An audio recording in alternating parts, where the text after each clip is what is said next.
the Opupco Studios in Oklahoma City, you're watching OSU football with Brandon Chatmon. I'm Jenni Carlson. Brandon, the Nebraska run game, always renowned, always talked about. Not exactly the same now as it has been in the past. It's not the option game, but they do have a strong run game led by their quarterback, Taylor Martinez. How much of a challenge will this be for the OSU defense? I think it's a huge challenge. You're going against a guy who clearly has a lot of speed. Obviously, he struggled quite a bit against Texas, but they run that zone read, and he's a guy, if he gets out on the corner, he can create a lot of problems, and then they'll hit you inside with Burkhead and Roy Halu Jr. So it'll test OSU's run defense for sure. What's going to be important in trying to slow down Taylor Martinez? And as you mentioned, that you never really know. Is he going to throw it? Is he going to run it? He's a little bit like Zach Robinson, the trouble that he used to give defenses. What's going to be important for OSU's defense? I think the main thing for OSU's defense is you want to stop that interior run. You want to stop them from running right at you. If you're able to do that and kind of force Taylor Martinez to try to run outside and use his speed and get to the perimeter,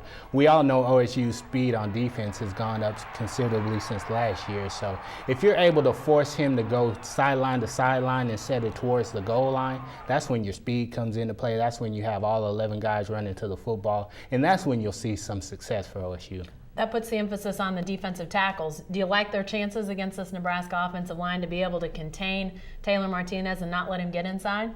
It's definitely going to be a big test for those defensive tackles, Chris Donaldson, Shane Jarka, Nigel Nicholas. But those guys have been playing well. They were a question mark kind of heading into the season. You didn't know about the depths. You didn't know how OSU was going to be as far as their defensive tackles, but they've been pretty good. Chris Donaldson's getting some consistent penetration.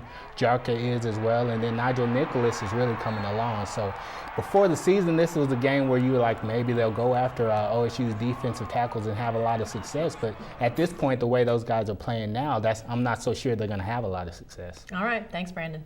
Stay with the best coverage team anywhere at newsok.com and every day in the Oklahoman.